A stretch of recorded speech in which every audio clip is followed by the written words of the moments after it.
ఇంట ఇల్లాలు పిల్లలు ఒక్కరు లెక్క చెయ్యరు, వీళ్ళు నా సొంత వాళ్ళని చెప్పినా నమ్మరెవ్వరు.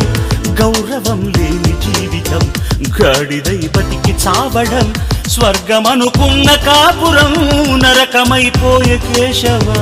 ఘోరంగ పాండురంగ వందనమయ్యా, శుభమస్తు అని దీవించవయ్యా. అందరికీ నమస్కారం అండి. ఈ భలే మగుడు భలే పెళ్ళాం ఈ సినిమాకి డైలాగ్స్ రాసే అవకాశం ఇచ్చినందుకు ముందుగా నిర్మాత గారికి, దర్శకులకి, వారికి నన్ను పరిచయం చేసిన వేముడు సత్యనారాయణ గారికి థ్యాంక్స్ చెప్పుకుంటున్నాను. కథ విషయానికి వస్తే టైటిల్ భలే మొగుడు భలే పెళ్ళాం. జనరల్గా ప్రతి మొగుడు పెళ్ళానికి భలేగానే ఉంటాడు, ప్రతి పెళ్ళాము మొగుడికి భలేగానే అనిపిస్తుంది, అనిపించాలి కూడా. కానీ మా భలే మొగుడు భలే పెళ్ళాం ఏంటంటే వాళ్ళిద్దరికీ అనిపించడమే కాకుండా చుట్టుపక్కల చూసే వాళ్ళకు కూడా భలే భలే విచిత్రంగా అనిపిస్తూ ఉంటారు. వాళ్ళిద్దరి మధ్య పోట్లాట్లు అలాగే జరుగుతుంది, ప్రతి చిన్న విషయానికి గొడవ పడతారు, మళ్ళీ కలిసిపోతుంటారు, అలా జరుగుతూ ఉంటుందండి వాళ్ళ మధ్య. మన పెద్దవాళ్ళు చెప్తుంటారు ఆలు మగల మధ్య గొడవ అనేది అద్దం మీద ఆవగింజ లాంటిది అని. అలా అంతసేపే ఉంటుంది, అలా వచ్చి అలా పోతుంది అన్నట్టు.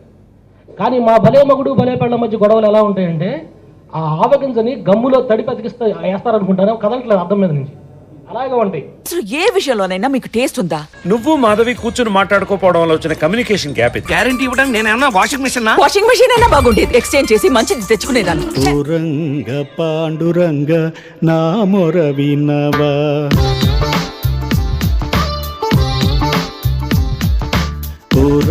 భలే మొగుడు భలే పెళ్ళాం టైటిలే భలేగా ఉంది కదండి. స్త్రీ పురుషుల సమానత్వాన్ని అద్దం పట్టింది ఈ సినిమా. అసలు ఈ సినిమా గురించి చెప్పుకోవాలంటే రాజేంద్ర ప్రసాద్ గారు సుహాసిని గారు కూతురుగా చేయడం నా అదృష్టంగా భావిస్తున్నాను. అసలు రాజేంద్ర ప్రసాద్ గారు అయితే చాలా చాలా కామెడీగా ఉండేవారండి. మాకు ఏదైనా సీన్ ఒకవేళ రాకపోయినా చేస్తా అతను వచ్చి చేసి చూపించేవారు. మాకు వండర్ఫుల్ ఎక్స్పీరియన్స్. అలాగే director sir, producer sir and whole department, ప్రతి ఒక్క డిపార్ట్మెంట్ కూడా మాకు ఎంతో ఎంకరేజ్ చేసింది. Good morning. Hi, good morning. Veena పడిపోయింది. కనెక్ట్ అయింది. ఈ రోజు వీణ, రేపు సితారా, ఎల్లుండి సారంగ్. వీణ కడుపంట. ఎంత మంది చూడలేదు అక్కయ్, నా విజ్ఞానం మొత్తం ఉపయోగించి నీ ప్రాబ్లం నేను సాల్వ్ చేస్తా కదా. నువ్వు కూడా దానిలాగా మోడర్న్ డ్రెస్సులు వేసుకున్నావు అనుకో. నేనా? అవును, నేనే చెప్పాను. ఏం చేస్తావు? చెయ్యి.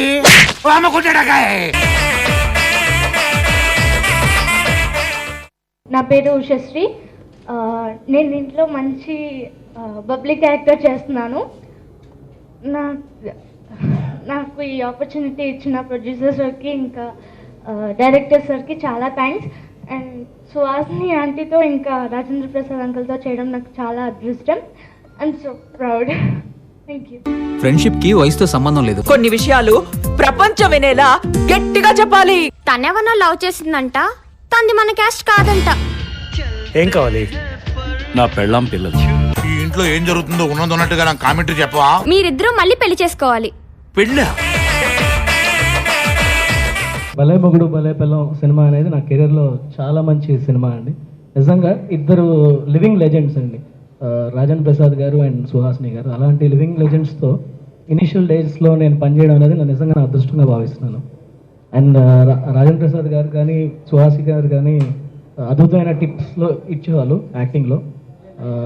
నిజంగా వాళ్ళతో వర్క్ మళ్ళీ చేయాలి అనేది నా డ్రీమ్ అండి. నిజంగా ఐ థింక్ గాడ్ మళ్ళీ సేమ్ కాంబినేషన్ మళ్ళీ రిపీట్ చేసి నాకు మళ్ళీ ఇదే ఛాన్స్ ఇస్తారు అనుకుంటున్నాను. అండ్ ఈ ఛాన్స్ ఇచ్చిన నాకు మా డైరెక్టర్ దినేష్ గారికి అండ్ మా ప్రొడ్యూసర్ రమణమూర్తి గారికి థ్యాంక్స్ చెప్పుకుంటూ సెలవు తీసుకుంటాను. ఇంకేం కావాలి సార్? కత్తి లాంటి అమ్మాయి. అది నేను ఒకటే. అతనితో ఒక అమ్మాయి ఉంది, గర్ల్ ఫ్రెండ్ అంటున్నారు. వీణా, బయట జారేప్పుడు నువ్వు చూస్తావా? నువ్వు చూస్తేనే బయట జారుతుందా? నాకు కూడా అదే అర్థం కావట్లేదు బావా. మీకు తెలుసా? మా ఇంటి విషయాలు మాకు తెలియవా?